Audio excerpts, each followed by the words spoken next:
Everybody get up.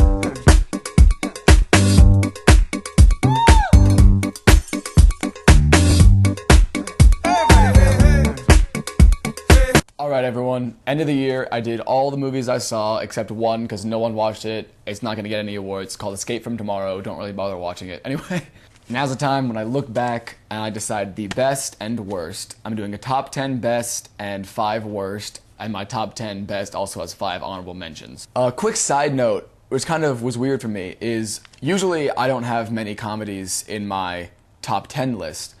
Not that I don't like them, but I just usually feel like the dramas are done better.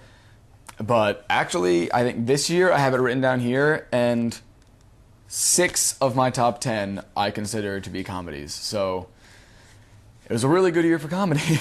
Alright, this is my opinion. You don't have to agree with it, but obviously I believe that I'm correct, but I often have problems communicating my opinions to people. This is my opinion, it's not a fact.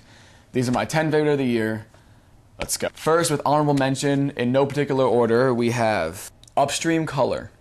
Really, really good movie. You should check that out. Confusing, good plot, good acting, good writing. The Hunger Games, Catching Fire, solid sequel, great adaptation, good acting. The Way, Way Back, great acting, funny, check it out.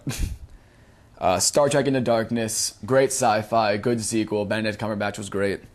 And then this was actually on my list until I saw one movie that came in. So Before Midnight is number 11. Really, really great. These 2 fantastic characters, so well written, perfectly acted. Definitely watch Before Midnight and the entire trilogy. Okay, so now we've got the big ones. Top 10. Number 10, I have Saving Mr. Banks. I was not expecting to like this movie as much as I did. Emma Thompson, Colin Farrell, and Tom Hanks do some great work. It's family friendly, it makes you feel good. I got really emotionally attached to it. Definitely go check out Saving Mr. Banks. At number 9, this is a really weird thing for me, because I feel like this movie should both be higher on my list and not on my list at all. I had to put it in there. Number 9, I have Anchorman 2, The Legend Continues. It was just hilarious from beginning to end. Steve Carell, Will Ferrell, Greg Kinnear, so many people made me laugh really, really hard. It's a really good sequel. It's bizarre. It's absurd. Definitely go watch it. Like I said, I feel like it should be higher, but I also feel like it definitely should not be any higher than it is. Number 8, I have a movie that most critics will actually put in the number 1 or number 2 spot on their list. I did like it a lot. 12 Years a Slave was just a really, really emotional, hardcore, brutal movie. It's really, you should watch it. You learn so much just about slavery, just fantastic acting all around, especially by Chiwetel Ejiofor and Michael Fassbender. At number 7, I have a very recent one. This is the one that kicked off Before Midnight, The Wolf of Wall Street. Just 3 hours of just bizarre antics. Martin Scorsese directs it so well. Leonardo DiCaprio and Jonah Hill are hilarious. It's not for everyone. There's been a lot of debate about it on the internet about whether or not it glorifies like all the stuff that they're doing. If you've seen this movie and you think it glorifies anything that they're doing, you need to watch it again. At number 6, I have the other movie that would be 1 or 2 along with 12 Years a Slave. I still loved it. Gravity, directed by Alfonso Cuarón, perfectly. He just directs it so well. It looks so beautiful. Sandra Bullock acts really well, but it was just missing a little bit of something to push it up a little higher on my list. Don't get me wrong, it was fantastic.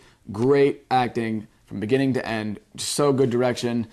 I feel like the writing was maybe the weakest point of it. At number 5, I have one that's probably not on critics' lists at all. I did love it. Don John, directed, written by Joseph Gordon-Levitt. He also stars in it. I thought it was just hilarious, but what I really loved about this movie was the writing and the direction. Both by Joseph Gordon-Levitt, as I've said. He just really had a lot of insight, I think, into a lot of the things that are going on in life. I found myself, relating to a lot of the characters, just thinking about it, and he brought up a lot of really good questions. It's funny. Go check out Don John. At number 4, I have another one that's not really on most critics' lists, but this one I think it should be. I'm really confused as to why it's not. Prisoners was a fantastic, dark, moody, atmospheric. I loved every minute of it.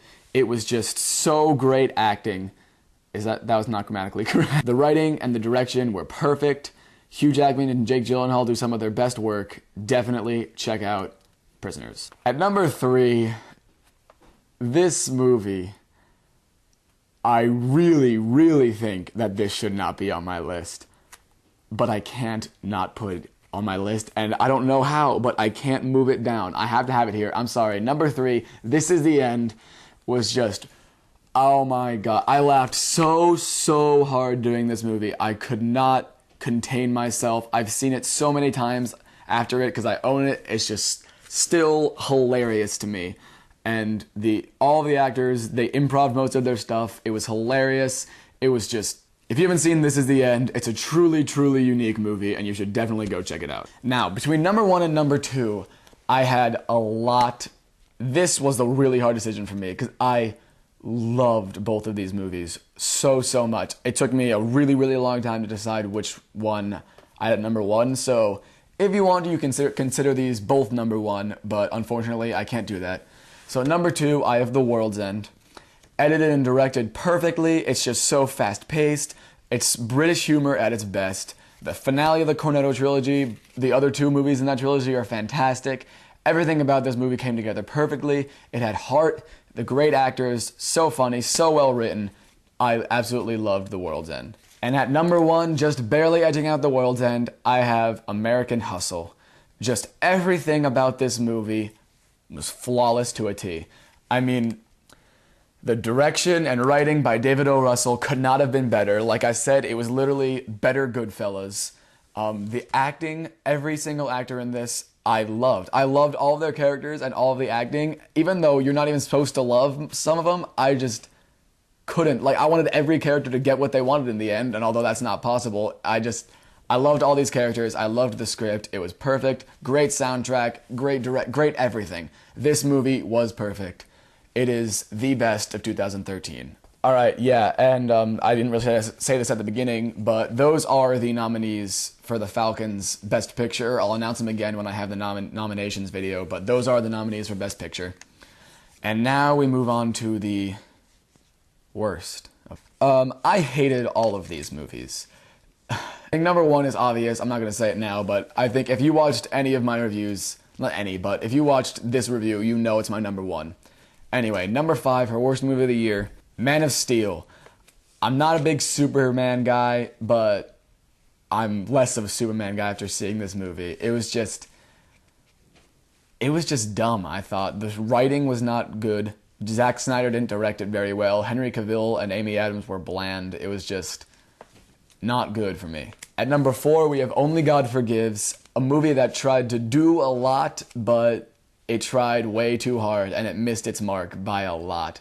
Not much about this movie actually was good. There's pretty much only good cinematography and a decent soundtrack. Otherwise, it was just not good. At number 3, I have Evil Dead, the remake of the classic trilogy. Not remake of the entire trilogy, I guess just the first one from like the 70s, 80s. I'm not actually positive on that one. But it decided to just spit all the scares out and replace it with endless amounts of blood, which is something I'm not a fan of. Don't get me wrong, I'm all for violence. I like the Saw movies. This Evil Dead was just distasteful, and I hated it. Number 2, we have The Purge, a movie that a lot of people were excited for. I don't know why. Well, I guess the concept looked alright, but not enough to warrant all the excitement I heard about it. It did really well at the box office, but it was almost universally hated. All the acting was awful, the screenwriting was terrible.